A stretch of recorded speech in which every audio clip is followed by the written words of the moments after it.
Aquí estamos nuevamente y hoy con una nueva invitada y un honor para mí presentar a la doctora Aide Bernard, que trabaja arduamente en Misiones, ayudando a todos los pacientes de la zona y quizás no de la zona, pero bueno, trabaja arduamente.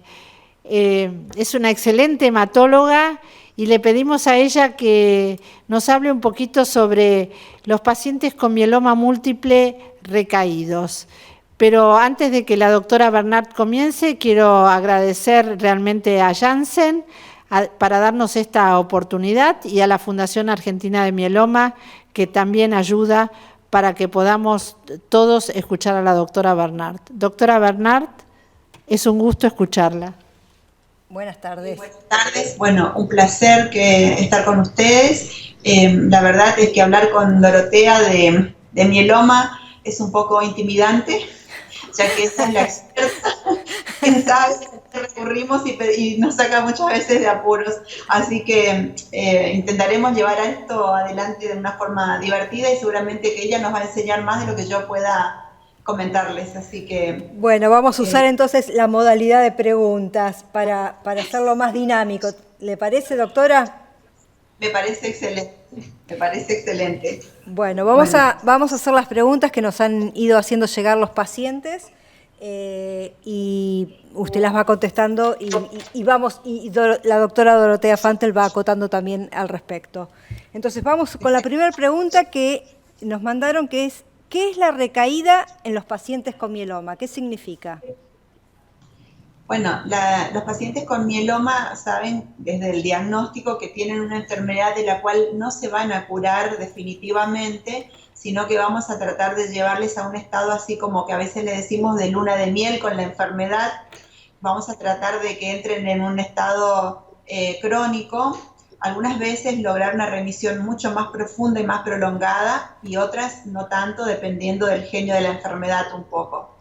Las recaídas es la aparición nuevamente de la enfermedad, que puede ser bioquímica o puede ser clínica, dependiendo de la recaída, de cuán intensa sea la recaída bioquímica, requerirá un nuevo tratamiento, y de una recaída clínica que obviamente requerirá un nuevo tratamiento, y por suerte al día de la fecha tenemos bastantes opciones para estos tipos de pacientes para poder rescatarlos y volver a llevarlos a ese estado de luna de miel con su enfermedad. Hermosa respuesta, me dicen acá, la maestra Excelente, de los maestros. doctora, excelente. Coincido absolutamente. Y me parece que el hecho de sentarnos frente a nuestros pacientes y darles la noticia de que, bueno, la enfermedad está de nuevo aquí presente, no es lo negativo. Me parece que tenemos que mirar lo positivo, como usted acaba de decir, es que tenemos una gran cantidad de medicamentos y de drogas para ofrecer a estos pacientes para que entren de nuevo en esto de la luna de miel. Creo que hoy por hoy el paciente que recae tiene muchísimas posibilidades de entrar de nuevo en lo que nosotros llamamos remisión completa. Bueno, pasamos a la segunda pregunta. Y nos preguntan si las recaídas en los pacientes con mieloma son más difíciles de tratar que en la primera instancia, digamos, de la enfermedad. Bueno, el tratamiento de una recaída va a depender de un montón de factores. Una de las más importantes es la situación en la que se encuentra el paciente. Si el paciente tiene diagnóstico de mieloma y acude frecuentemente a las consultas, y la recaída es detectada tempranamente, probablemente no sea tan terrible iniciar un nuevo tratamiento.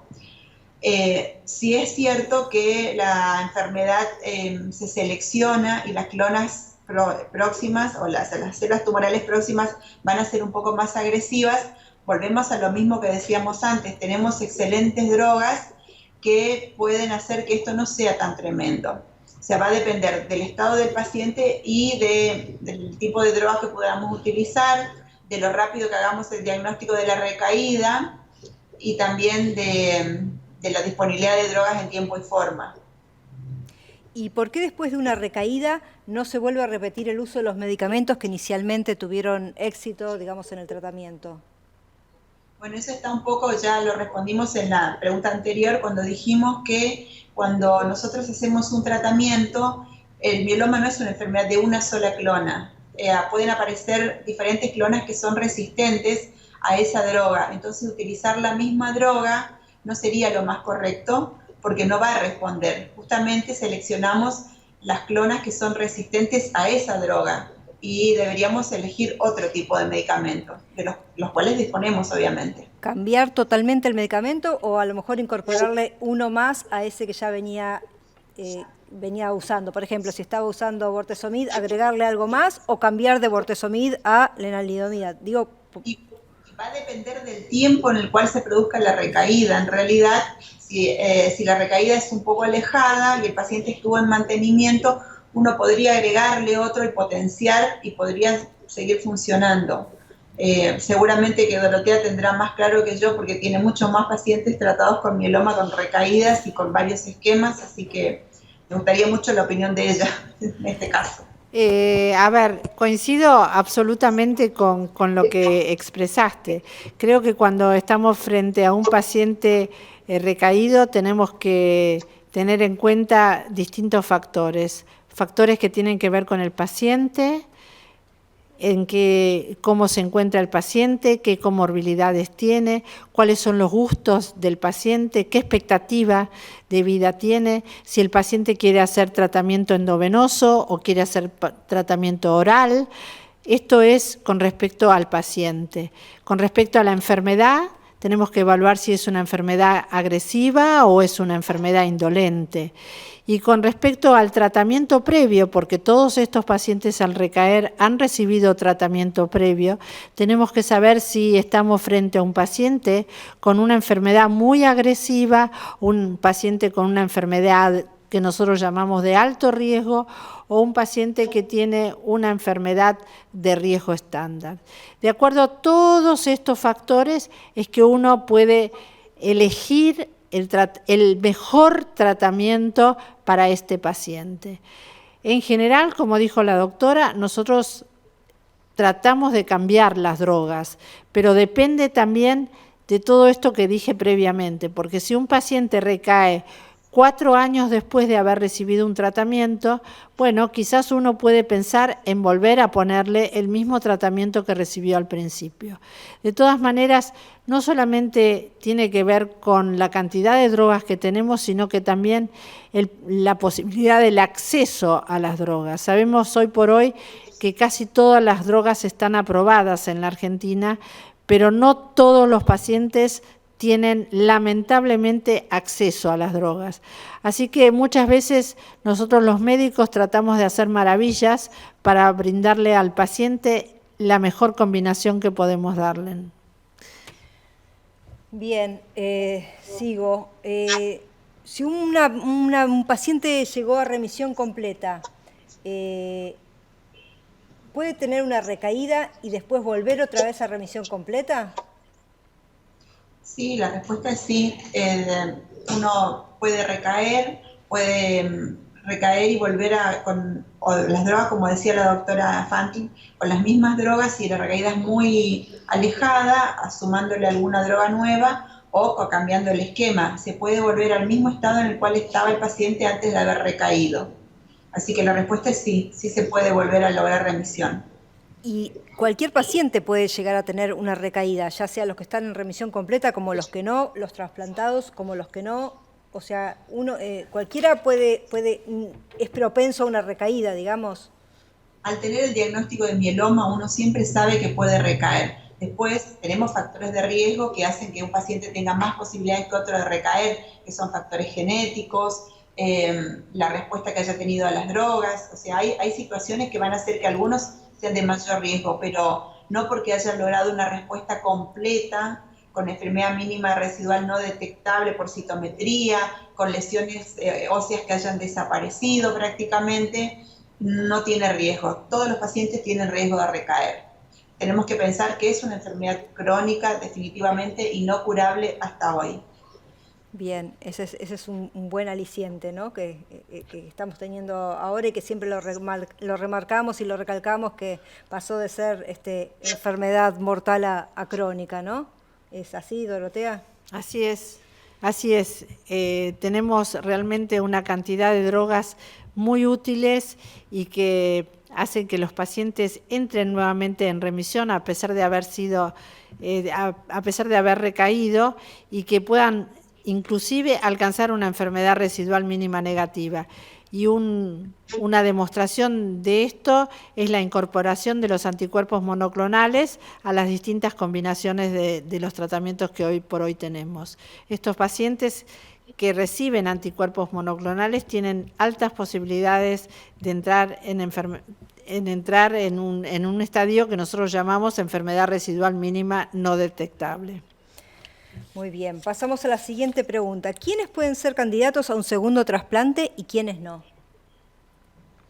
Bueno, los pacientes candidatos a trasplante son aquellos que tienen, antes se utilizaba la edad como un punto de corte fundamental. Esto hoy por hoy no es tan así.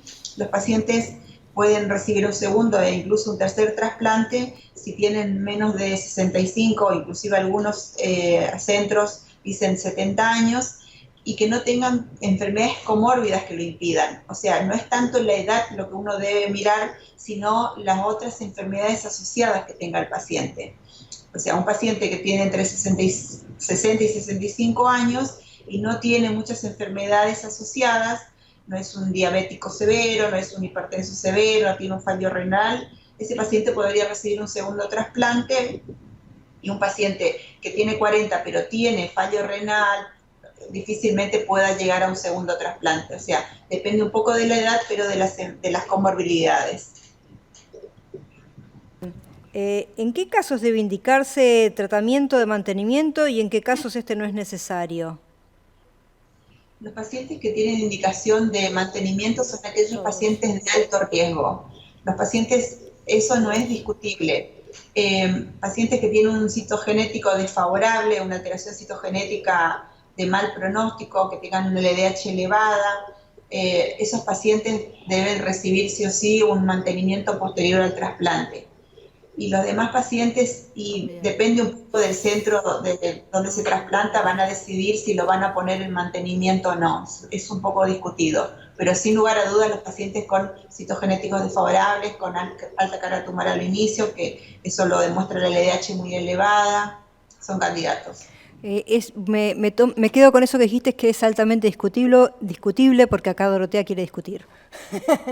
Sí, en realidad hoy por hoy todos los pacientes deben recibir un mantenimiento. Tal cual dijo la doctora Bernard, los pacientes de alto riesgo deben recibir tratamiento sí o sí y deben recibir un tratamiento continuo. Y si uno pudiera darle a estos pacientes la combinación de un inhibidor de proteasoma con un inmunomodulador, bueno, tal vez este pequeño grupo de pacientes deben recibirlo. El resto de los pacientes deben recibir mantenimiento, ya sea post-trasplante o si son pacientes añosos que no han recibido trasplante, luego de hacer 8 ciclos de inducción, al momento del diagnóstico, deben recibir mantenimiento.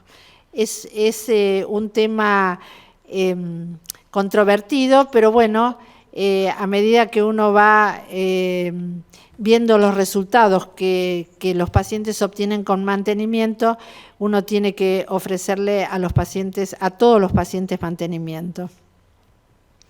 Bueno, y ahora para cambiar un poco, para ir terminando y cambiar un poco el tema de la temática de la videoconferencia, nos preguntan habitualmente en qué consiste cada uno de los estudios que se indican habitualmente a los pacientes con mieloma, cadenas livianas, proteinograma, FISH, PET, etc. ¿En qué consiste y para qué sirve cada uno? Bueno, lo primero que uno debe pedir obviamente es un proteinograma, luego de haber tenido una química completa y un hemograma completo. Nosotros siempre, los hematólogos, somos grandes defensores de mirar los extendidos de sangre periférica. Algunas veces nos podemos encontrar cosas muy interesantes ahí. Podemos ver si la enfermedad se ha transformado en una enfermedad, una leucemia de células plasmáticas, por ejemplo, o simplemente es un mieloma. Así que defiendo firmemente el hemograma y el frotis del hematólogo, una química para ver cómo está su función renal, una LDH, que va a ser uno de los factores pronósticos, la eritro y la PCR, para hablar también de la actividad de la enfermedad, que son reactantes en fase aguda. Después el proteinograma, para definir de qué tipo de mieloma estamos hablando, si es IgG, si es IgA, si es IgM. La inmunofijación, tanto sérica y urinaria, para ver si son cadenas kappa o cadenas lambda. Y las cadenas livianas libres, que se han incorporado últimamente, que también nos ayudan a definir más tempranamente las enfermedades y también nos permiten hacer un mejor seguimiento. Después de eso debemos hacerle una punción biopsia de médula ósea. En la punción biopsia de médula ósea uno debe solicitar un estudio patológico, debe ver el medulograma, el hematólogo, para ver el porcentaje de células plasmáticas, que son las células del mieloma, en el medulograma. Debe hacer una citometría de flujo de esa médula ósea para ver cuántas células plasmáticas son o no son clonales. Y nosotros pedimos FISH en médula ósea. Hay algunas personas que por ahí lo piden en sangre periférica, la verdad que no, a nosotros nos hacen solamente en médula ósea, que son fundamentales hoy por hoy los estudios de FISH, porque determinan si los pacientes son de alto, moderado o bajo riesgo. Después pasamos a los estudios por imágenes.